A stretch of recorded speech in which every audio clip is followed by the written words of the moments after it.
नमस्कार, स्वागत है आपका हमारे चैनल में।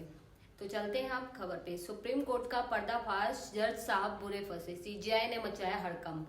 आम और खास में फर्क करने से न्यायपालिका भी अछूती नहीं है। बलात्कार के आरोप में जेल में बंद तरुण तेजपाल को लेकर सुप्रीम कोर्ट ने जो तत्परता दिखाई है वह वीवीआईपी अभियुक्ता के प्रति उसके सहानुभूतिपूर्ण नजरिए को दर्शाता है और यही पूरी तरह से न्याय के सिद्धांत के खिलाफ है। जिस प्रकार न्यायपालिका लुटियन अभिजात या वीवीआईपी लोगों को न्याय दिलाने में तत्पर दिखती है, उतनी तत्पर वह आम लोगों को न्याय दिलाने में क्यों नहीं दिखती।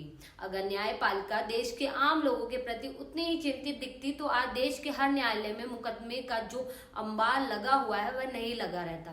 क्या वीवीआईपी के प्रति न्यायपालिका की बढ़ती चिंता इस बात का घोतक नहीं है? वह भी एक खास वर्ग का ही ध्यान रखने में यकीन रखती है।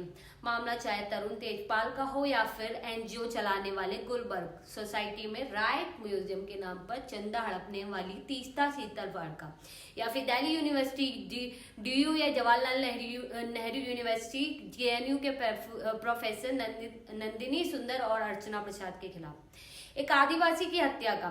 इन सभी मामलों में सुप्रीम कोर्ट की तत्परता यही दर्शाती कि वीवीआईपी खास वर्ग के लिए ही बेहद चिंतित है और उन्हें तत्काल न्याय दिलाना चाहती है, जबकि देश के करोड़ों लोग आज भी न्याय के लिए जिला से लेकर सुप्रीम कोर्ट तक अदालत के समक्ष एड़ियां ही रगड़ रहे हैं। मुख्य बिंदु: बड़े लोगों के मामले न्यायपालिका की तत्परता खास के प्रति उसके नजरिए को दिखाती है। अगर आम के प्रति न्यायपालिका इतनी ही तत्पर होती तो देश में मुकदमों का अंबार नहीं लगता। ये तो बात थी सुप्रीम कोर्ट की। आगे हम और भी सारी खबरें इसमें बताएंगे कि किस तरीके से सुप्रीम कोर्ट जो है वो भेदभाव करता है। तेजपाल पर सुप्रीम कोर्ट के निर्देश: अपने सहयोगी पत्रकार से बलात्कार के आरोप में जेल में बंद तहलका के पूर्व संपादक तरुण तेजपाल के मामले में सुनवाई करते हुए सोमवार को सुप्रीम कोर्ट ने गोवा कोर्ट को निर्देश दिया कि वह सुनवाई के 1 साल में पूरी करें।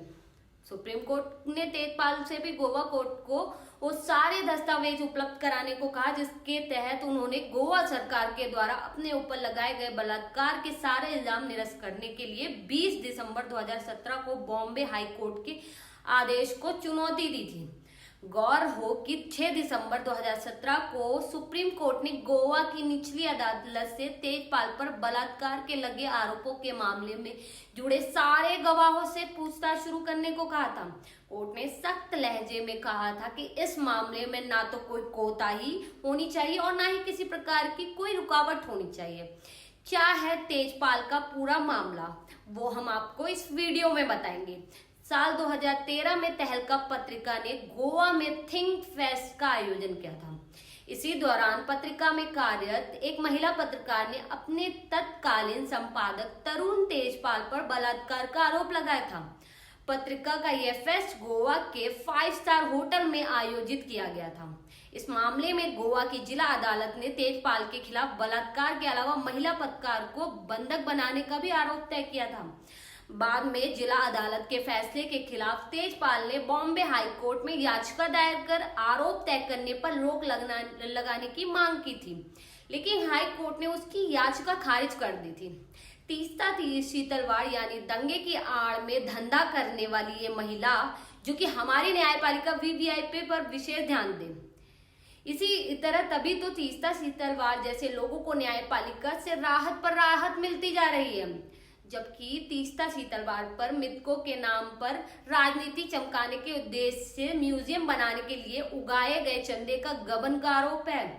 तीस्ता सीतलवाड़ ने गुजरात के अहमदाबाद स्थित गुलबर्ग सोसाइटी के कुछ जले हुए घरों को धरोहर के रूप में अपने राजनीतिक उद्देश्य को पूरा करने की मंशा से मृतकों की याद में वहां म्यूजियम बनाने की घोषणा की। इसके लिए वहां जिनके घर थे उन्हें बेघर कर उनकी जमीन बाजार भाव भर खरीदने की बात कही थी, लेकिन आज तक उसे पूरी नहीं की है। ये भी बात सत्य है। भावात्मक जुड़ाव के कारण म्यूजियम बनाने के नाम पर एक बड़ा ही रकम चंदा के रूप में इकट्ठा हुई। आरोप है कि तीस्ता ने उसी रकम का बड़ा हिस्सा अपने ऐश मौज के लिए उड़ा लिया। यह आरोप किसी और ने नहीं बल्कि गुलबर्ग सोसाइटी के कुछ पीड़ित परिवारों ने लगाया। उन्होंने क्राइम ब्रांच से उसके खिलाफ अर्जी भी दी। क्राइम ब्रांच ने मामले की जांच कर एफआईआर दर्ज कर उसकी छानबीन की। अपनी जांच में रिपोर्ट में क्राइम ब्रांच ने कहा कि तीस्ता ने म्यूजियम के लिए करीब 10 करोड़ रुपए एकत्रित किए थे, उससे करीब 4 करोड़ रुपए अपने ऊपर खर्च कर लिए। इस संदर्भ में पूछताछ के लिए क्राइम ब्रांच ने उसे गिरफ्तार करना चाहती थी, लेकिन सुप्रीम कोर्ट ने तीस्ता की गिरफ्तारी पर रोक लगा दी। ये गौरतलब है कि गुजरात हाई कोर्ट ने तीस्ता की अग्रिम जमानत की याचिका खारिज कर दी थी, लेकिन कुछ ही मिनटों में उसे सुप्रीम कोर्ट से राहत मिल गई। ये तो बात है कोर्टों की, जो कि तरह तरह की हरकतें दिखाते हुए दिखते हैं। ये आज का मामला नहीं, ये हमेशा से देखा गया है कि आम लोगों के लिए कोर्ट के पास कोई सहानुभूति नहीं है। हत्यारोपी नंदिनी सुंदर को सुप्रीम कोर्ट ने ही बचाया गिरफ्तारी से। क्या न्याय के शब्दकोश में बड़ा पद होना अपराधी नहीं बनने का पर्याय है? अगर नहीं तो हमारी न्यायपालिका ने एक आदिवासी की हत्या के मामले में आरोपी बनाई गई नंदिनी सुंदर की गिरफ्तारी में ऐसा क्यों किया? जब मृतक की बीबी के बयान पर एफआईआर हो सकती है और जांच के बाद पुलिस भी आश्वस्त है कि गिरफ्तारी बनती तो है, आखिर गिरफ्तारी क्यों रोकी गई? नंदिनी सुंदर पर सुकमा जिले में टंगिया ग्रुप के आदिवासी लीडर सोमनाथ की हत्या का आरोप है। ये मामला छत्तीसगढ़ के माओवादी प्रभावित सुकमा जिले का है। पुलिस का कहना है कि सोमनाथ की हत्या के 6 महीने पहले ही प्रोफेशनलों और नेताओं ने गांव वालों को नक्सलियों को जान से मारने की धमकी दी थी।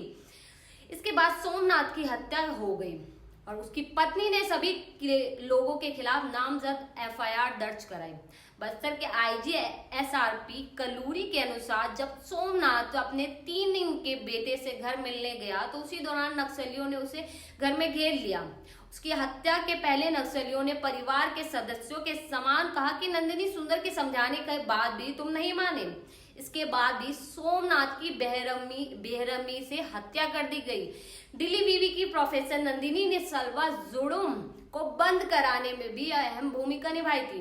नंदिनी समेत हत्या के आरोपियों के खिलाफ आईपीसी की धारा 120, 302, 147, 148 और 149 के तहत मामला दर्ज किया गया है। लेकिन एक बार फिर वही हुआ जो वीवीआईपी लोगों के मामले में होता है। सुप्रीम कोर्ट ने राज्य सरकार को निर्देश दिया कि उन्हें गिरफ्तार न किया जाए। हत्या आरोपी नंदिनी सुंदर आज तक आजाद घूम रही हैं।